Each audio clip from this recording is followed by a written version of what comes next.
Good evening, everyone. My name's Jim Fleming. I'm from the class of '89 of the School of Medicine at Case Western Reserve. I'm the president of the Medical Alumni Board for Case Western Reserve School of Medicine. And today we have a treat. We have 4 meetings a year, typically, and the highlight, or at least one of the highlights of our year, is hearing the State of the Medical School address from the Dean. And the agenda for this meeting is a very simple one. This will be our last meeting with Pam at the helm, and so it's going to be basically a spotlight on Pam.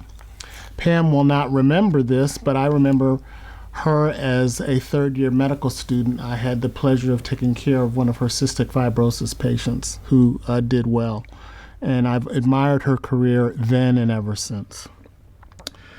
She's going to offer a presentation that covers the status of all areas related to the mission of the School of Medicine, giving us ample time for questions and answers at the end. Pam has done an incredible job of leading the school for the past 14 years. She's demonstrated calm under pressure, a keen ability to always keep in mind the bigger picture, and great skill in writing our finances at the School of Medicine.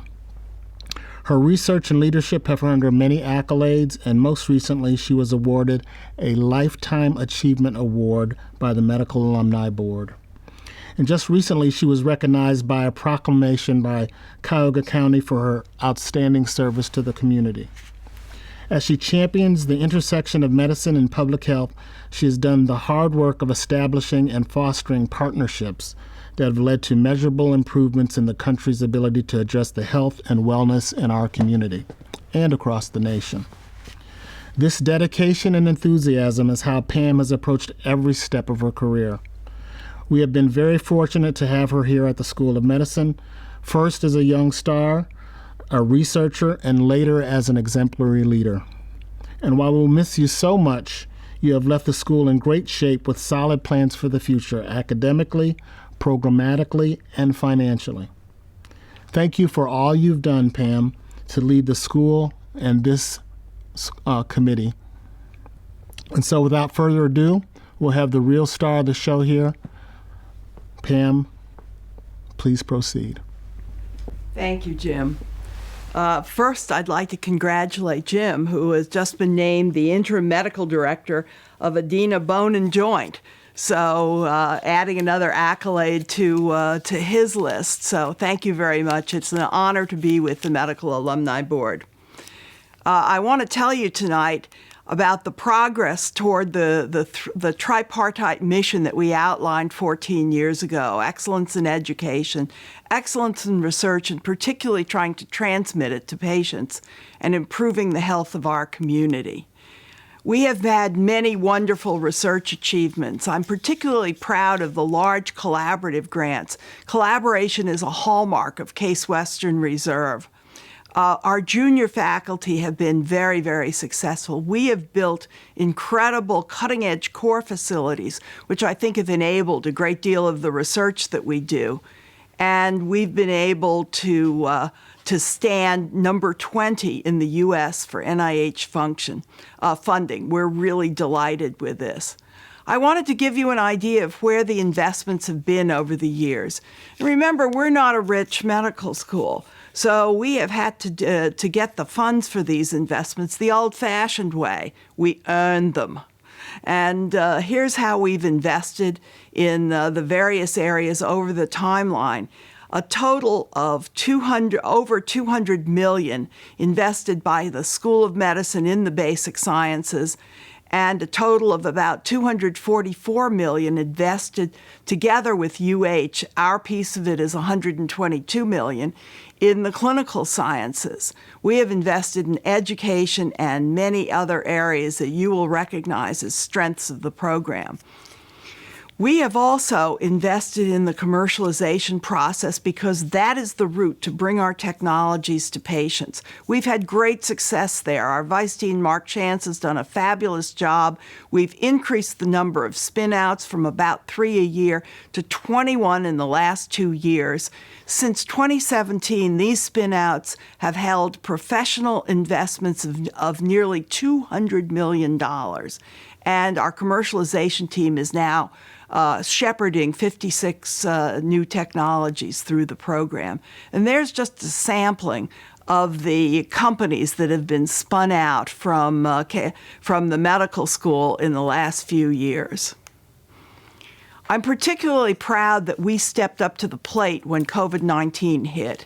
We put together a research task force led by Jonathan Karn, Rafik Pierre-Sekeli, and Nora Singer.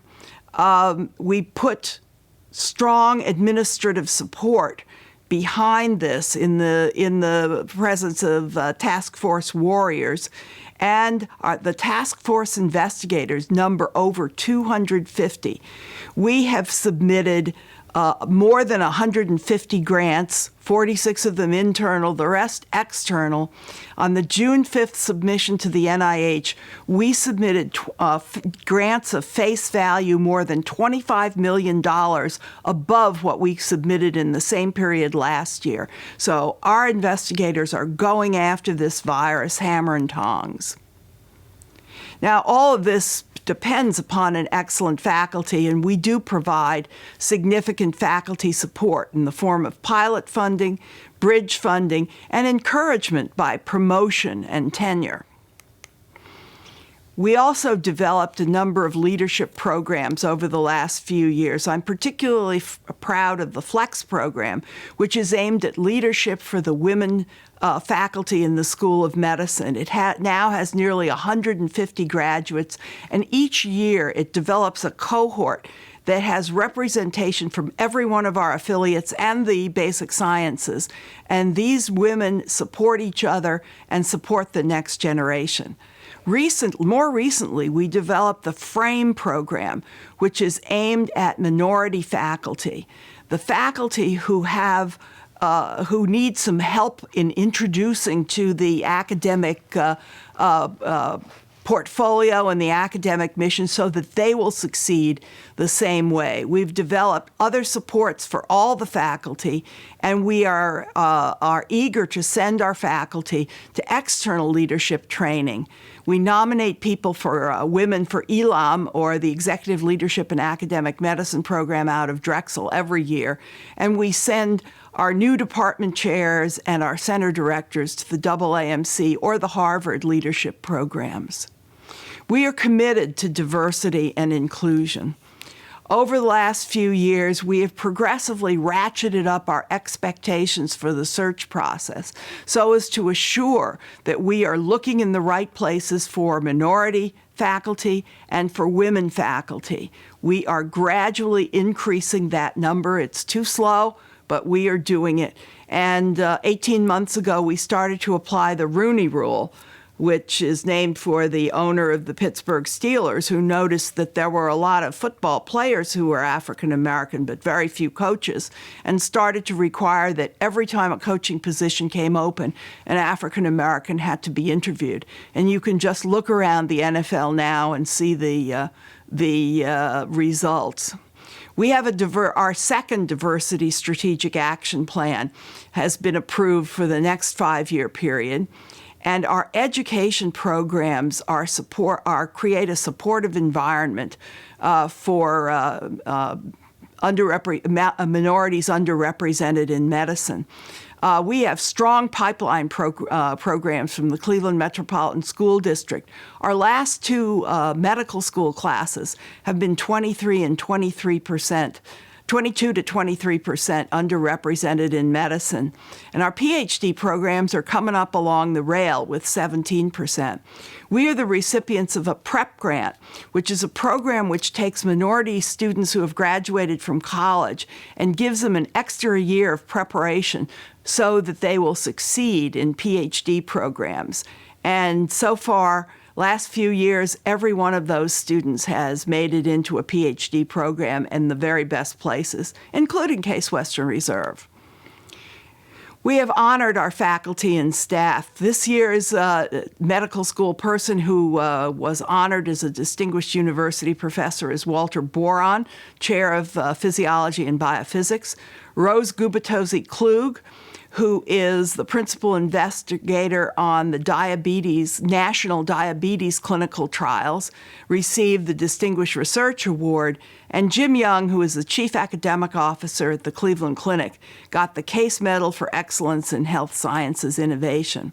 The university has recognized several of the medical school faculty as top-flight educators for both graduate students and undergraduates, and we're very proud of all these individuals. 2 years ago, I recruited Alan Deal to become chair of the Department of Biochemistry, and with the expectation that as of July 1st, Stan Gerson will become the interim dean while retaining the directorship of the Cancer Center. He needed a deputy director and chief operating officer, and Alan has agreed to serve in that role. Just in May, the vice president for the University for Research left to become president of Macalester College, and they tapped Mitch Drum to be the interim vice president for Research and Technology Management. He is the director of the Research Institute for Children's Health. He is one of the first faculty I recruited, and he is one of the discoverers of the cystic fibrosis gene. They did well at the university. Our education programs are really rocking and rolling. We educate a lot of health professionals. 4 years ago, we started a physician assistant program. We are expecting our full accreditation letter any day now. Our students have a 100% pass rate on the licensing exam, and they are 100% employed. We have a DPT degree that was approved by the university this spring.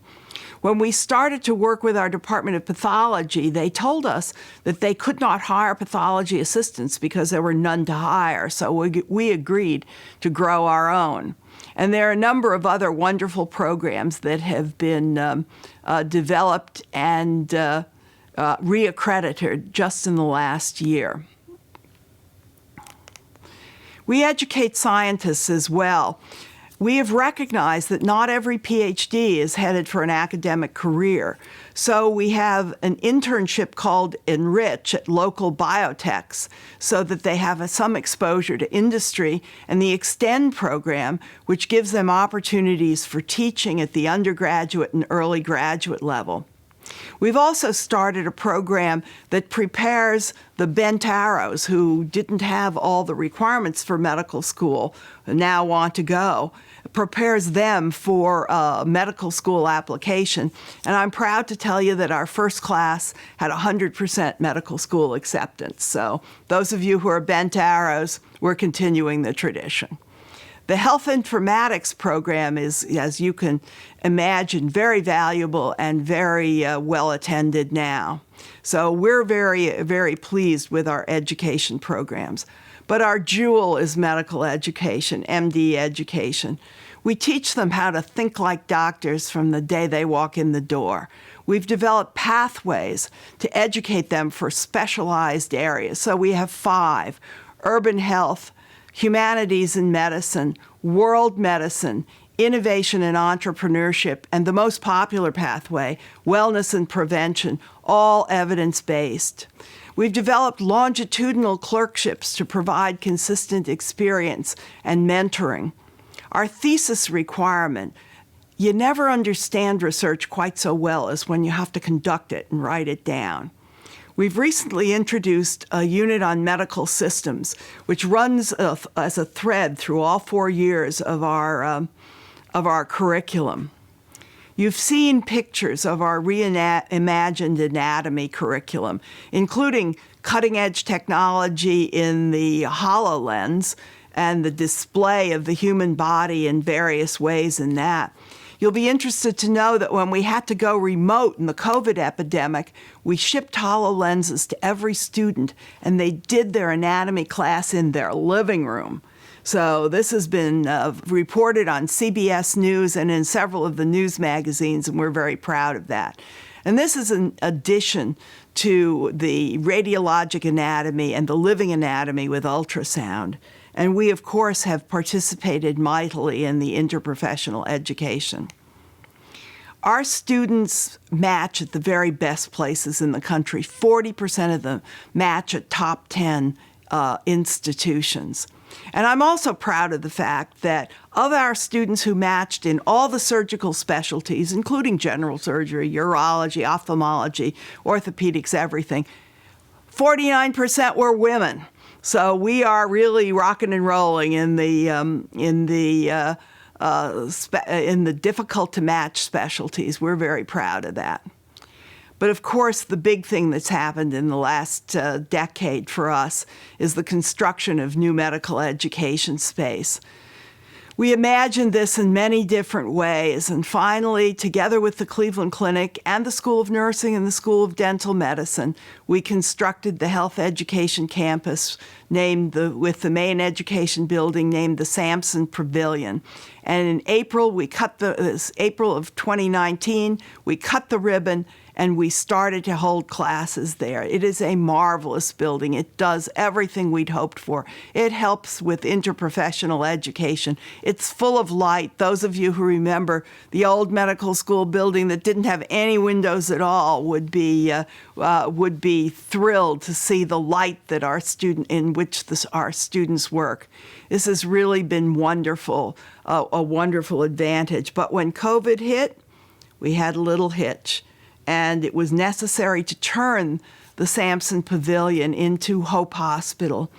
The first floor was capable of housing 327 beds of COVID-infected patients. The whole building would house 1,000 patients if necessary. We're so thankful that we never had to use it, but it is now in the process of being returned to an education building, and honestly, we can't wait. Our commitment to the community is very strong. You can see all of the organizations with which we work. I'd like to call out a couple of them to illustrate some good points. First Year Cleveland is a program that is designed to improve the dismal infant mortality rate in the city of Cleveland. And this is headed by Mike Constant, our Vice Dean for Translational Research and a former chair of our Department of Pediatrics at Rainbow. That program has a lot of work to do because there's a gigantic racial differential and disparity in the death rate for African American babies and white babies. It is stunning. And unfortunately, it also extends to higher socioeconomic areas as well. So this is a mystery that they are bent on solving, but we're not going to wait for the solution to try to address the problem. I also wanted to point out HIP-C, or Health Improvement Plan Cuyahoga County. We have been engaged with that since its inception. One of our faculty members is a co-chair, and 2 of the 4 pillars of this are headed by a Case Western Reserve faculty member. Even though HIP-C is an organization that includes over 100 other organizations, we're very proud of our relationships with the community. I wanted to call out particularly Heidi Gullet. Heidi Gullet is one of the 2 co-chairs of HIP-C, and she is someone who 7 years ago we embedded 50% time in the Cuyahoga County Board of Health. So she was familiar with the Board of Health. They were familiar with her. And when COVID hit, she was named the incident commander for COVID pandemic in Cuyahoga County.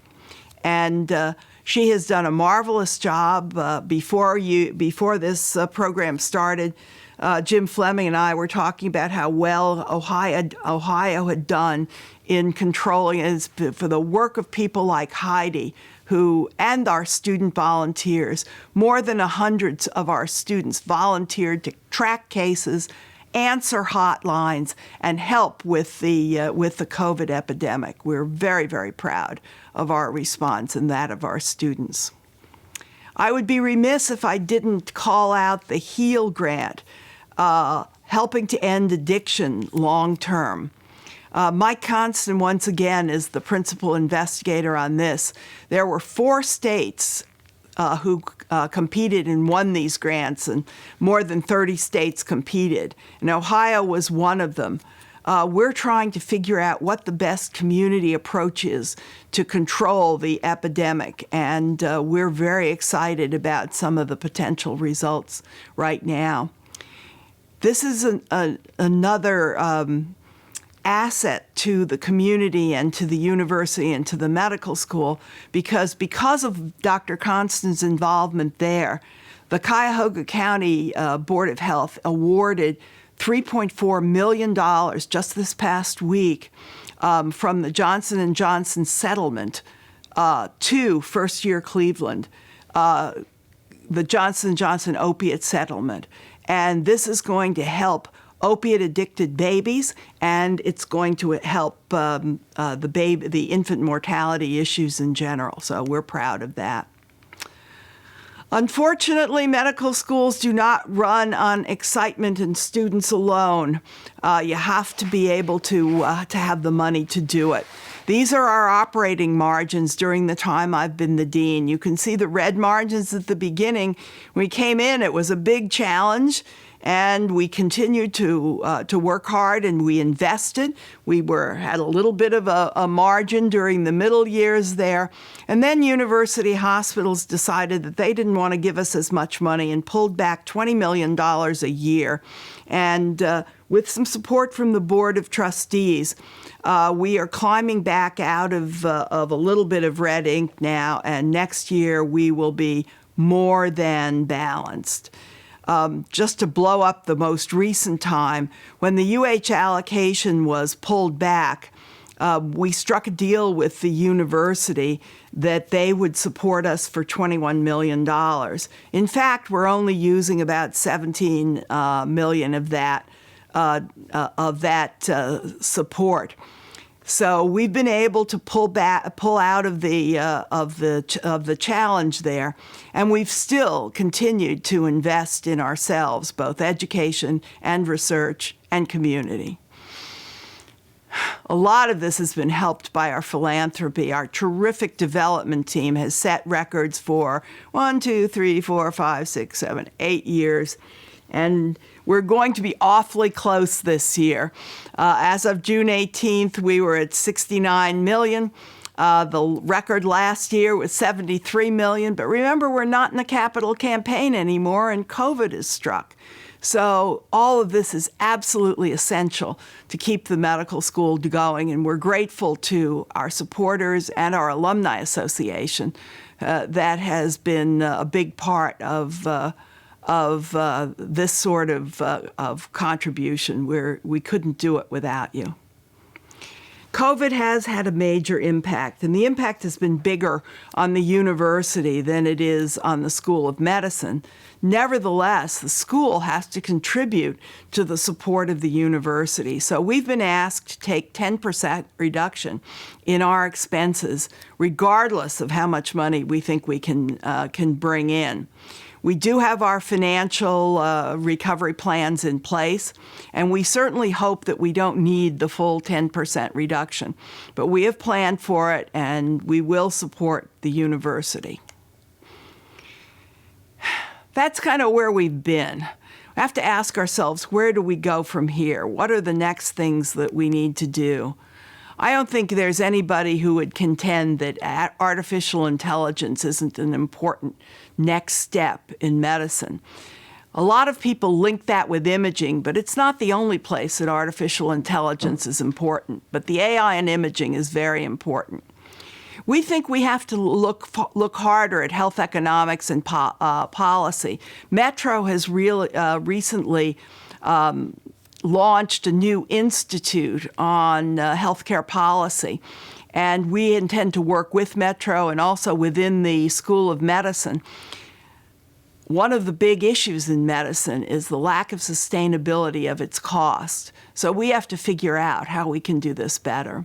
Community health is critical. It is not okay that there is a disparity. If you're in Huff, your life expectancy is on average 64 years, and if you're in Lyndhurst, it's 88.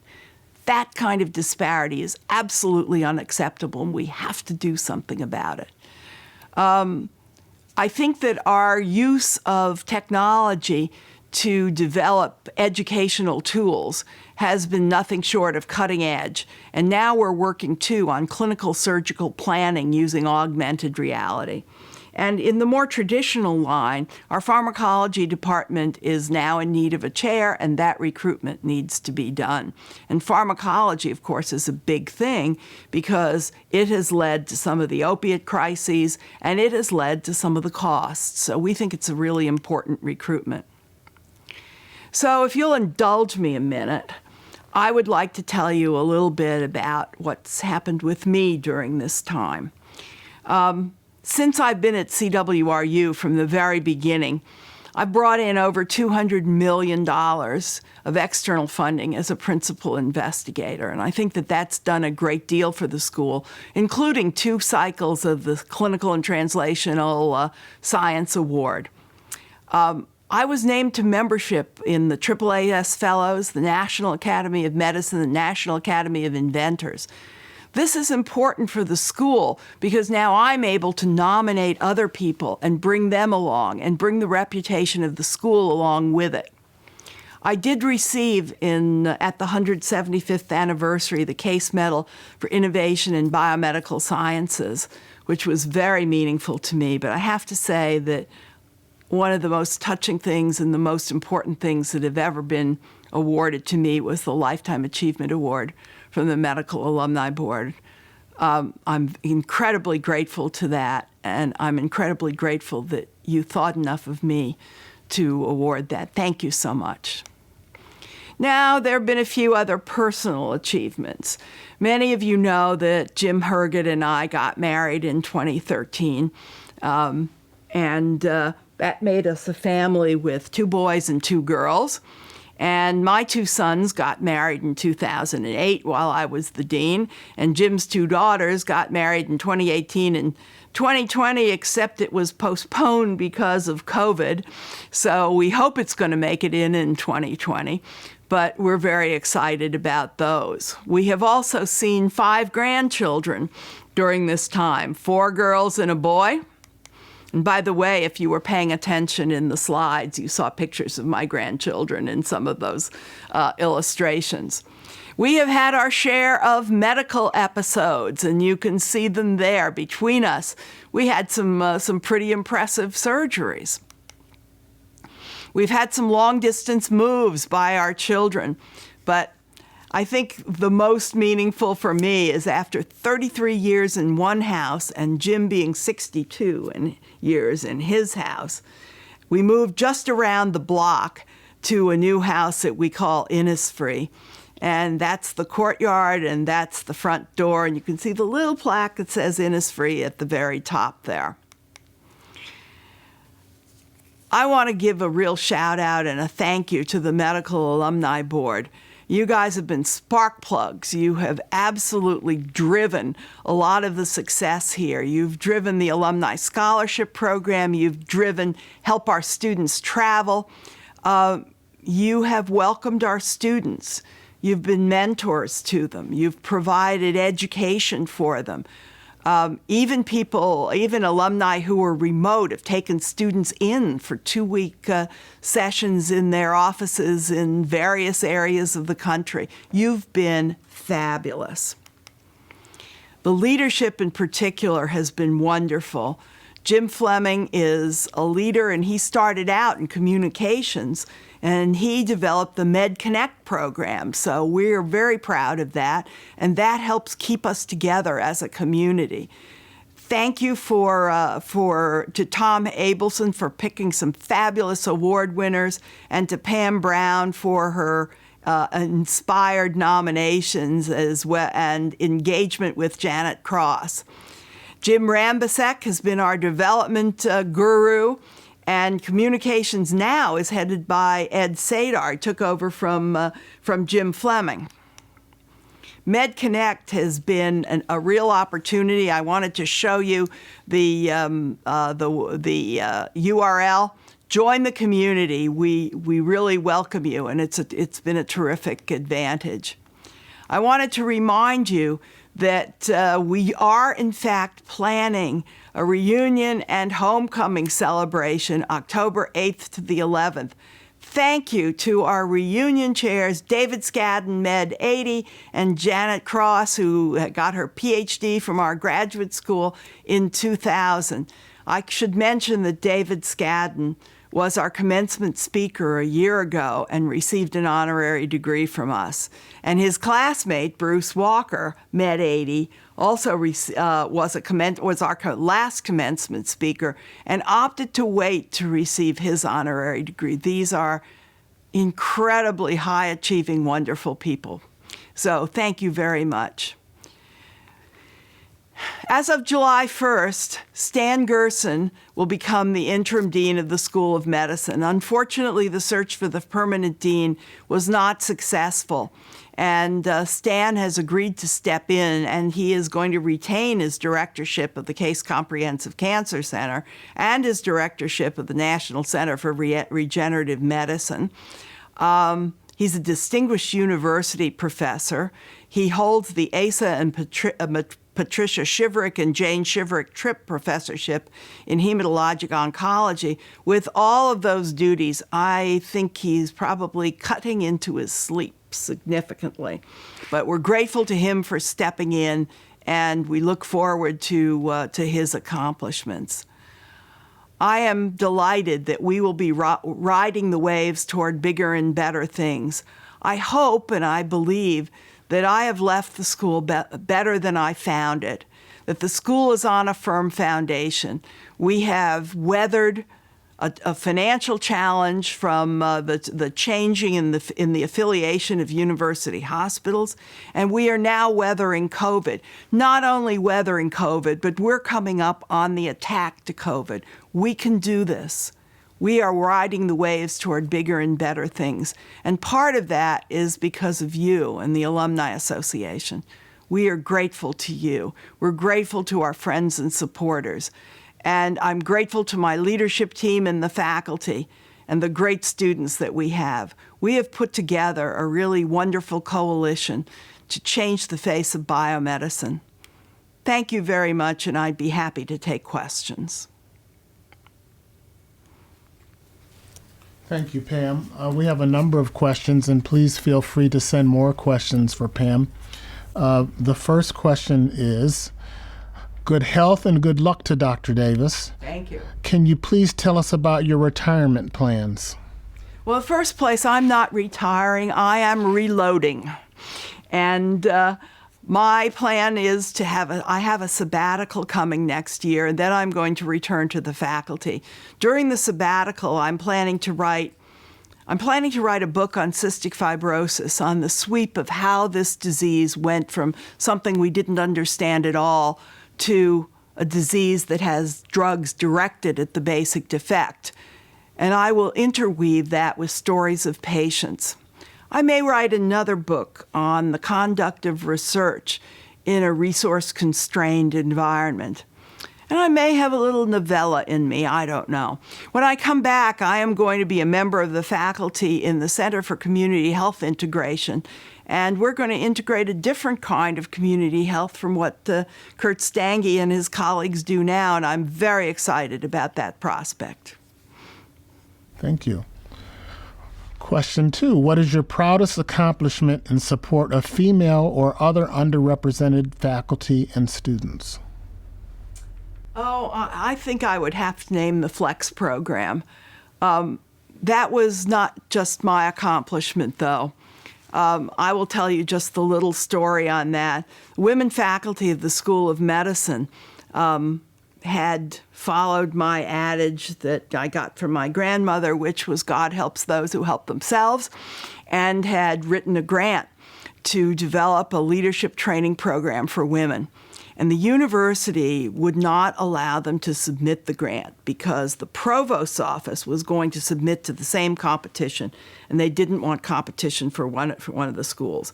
They happened to have an appointment with me, and the whole leadership team from the women faculty came crowded into my office, dejected.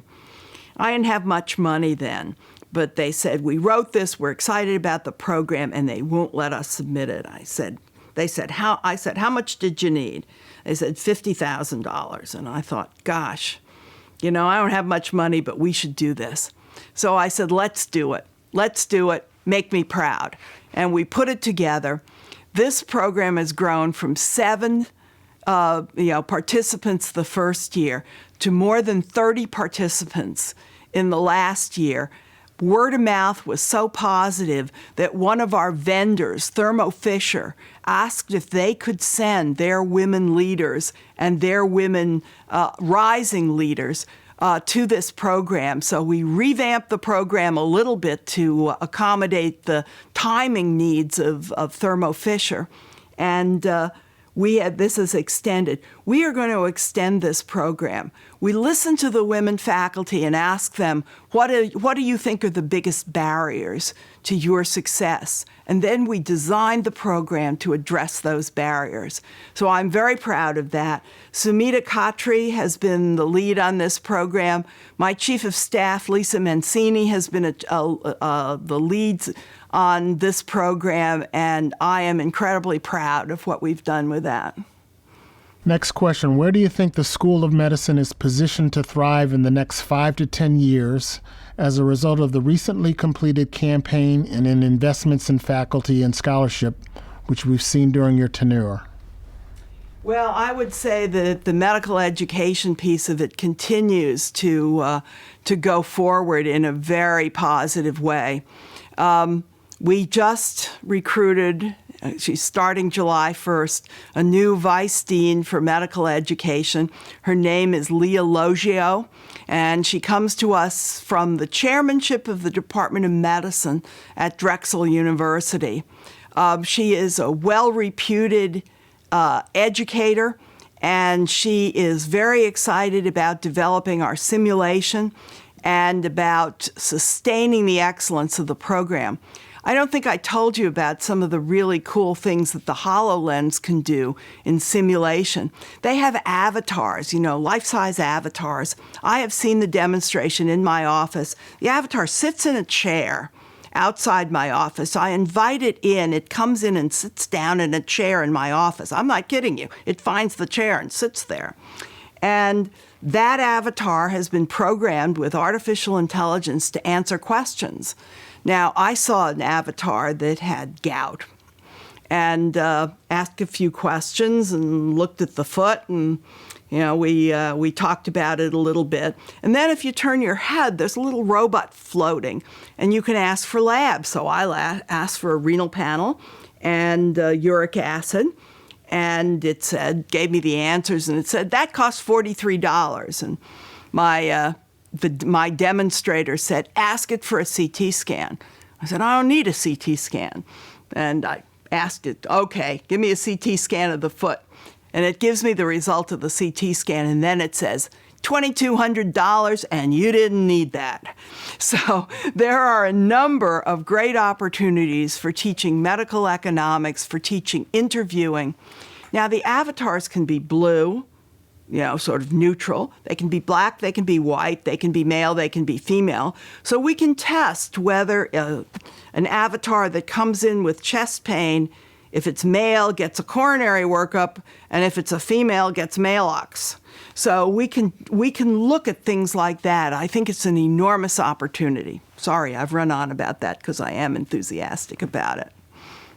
Next question. It's great to hear the school has raised the resources it needs to accomplish its goals.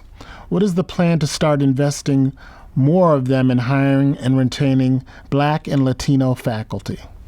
So actually, I posed this question to my visiting committee, and they had an interesting strategy. So what we've done is we've progressively increased the requirements of the process of hiring so that you have to look in the right places to find Black and Latino faculty. But my visiting committee had an interesting twist on this.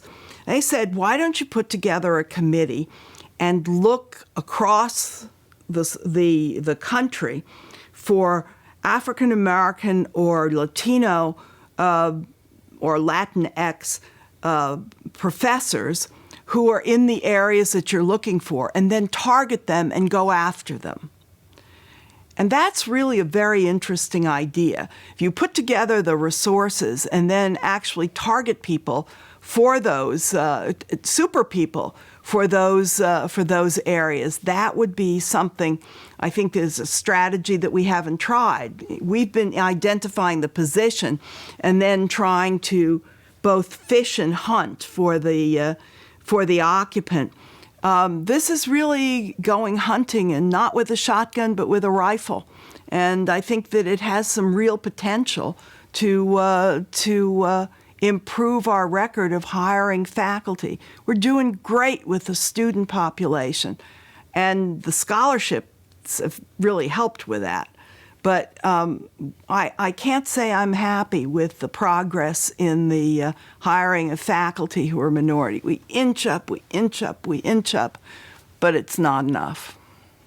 How does COVID affect third and fourth year clerkships and other touch areas for our medical students?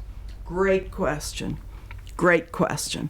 So as many of you know, there's a good deal of hands-on in the third and fourth years. Our fourth year students are already back in the clinics. Our third year students will go back on Monday. So we are there. What we are finding is, with the expectation that only one or possibly 1+1 healthcare professional goes in to see the patient, sometimes it isn't the student who gets to go. Sometimes it's the fellow or the resident or even a nurse practitioner or a PA. So we have to find other ways of developing interviewing skills and physical diagnosis skills. That is going to require increased use of simulation. And the increased use of simulation is something that actually just in the last couple of months we have been ramping up. We have been going to our affiliates who have excellent simulation and trying to form a coalition of all the experts in town and trying to increase the use of simulation even in our clinical rotations. So I think we have to do that. We're hoping that more touch happens. We're hoping to use simulated patients and screening. But you're quite right. Whoever asked the question is quite right that it's a challenging problem in the time of COVID. Oh, I should say that our hospitals have done very, very well in protecting their staff. So Metro is 100% mask. Everybody is 100% mask. Everybody is clear. You're asked not to come if you have a temperature, if you have any symptoms, and hand washing, tremendous attention to hygiene. So we have not had substantive instances of transmission of COVID in most of our hospitals. You've left an amazing legacy of accomplishments, and obviously you have left big shoes to fill. Tell us about the challenges of finding someone who is as near capable as you are as the next dean. Well, I think that we have very capable search committees, and I think we have people with wit and taste who will be selecting the next dean. I think that one of the big criteria has to be enthusiasm and drive. You can learn a lot of the technical aspects of the job, but what you can't learn is what comes from the heart. And I'm hoping that is one of the big criteria that they're looking for. I also think that it's important to have somebody who is well-rounded enough to appreciate not just the great research we do and the being 20th in the NIH, but who wants to appreciate education and wants to appreciate education in broader terms, that it's not just physician education, it's healthcare professional education, it's scientist education, it's the informatician education. All these things come together to make a healthcare system. So I think you have to have the heart, and I think you have to have the breadth of appreciation of the excellence of very many contributors, and of course, caring about the community. You've been under the stewardship as the Case Western Reserve School of Medicine, as when I was a student, has now grown to include the Lerner College of Medicine. Tell us about your feelings about that collaboration and where do you see it going forward? Well, I think this has been a wonderful expansion of the mission of the School of Medicine. As most of you know, most of you know, the School of Medicine teaches people broadly. You know, we're happy if you go into public health. We're happy if you're a clinician. We're happy if you're a researcher. We're happy at all those things. The Lerner College aims at producing physician scientists or clinician scientists.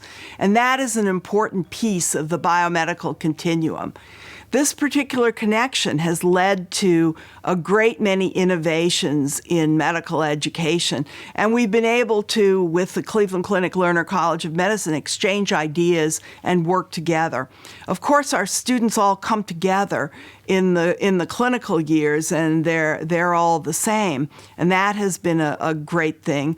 The longitudinal clerkship at the Cleveland Clinic contains not just the CCLCM, but 32 from the CCLCM and 40 from the university program.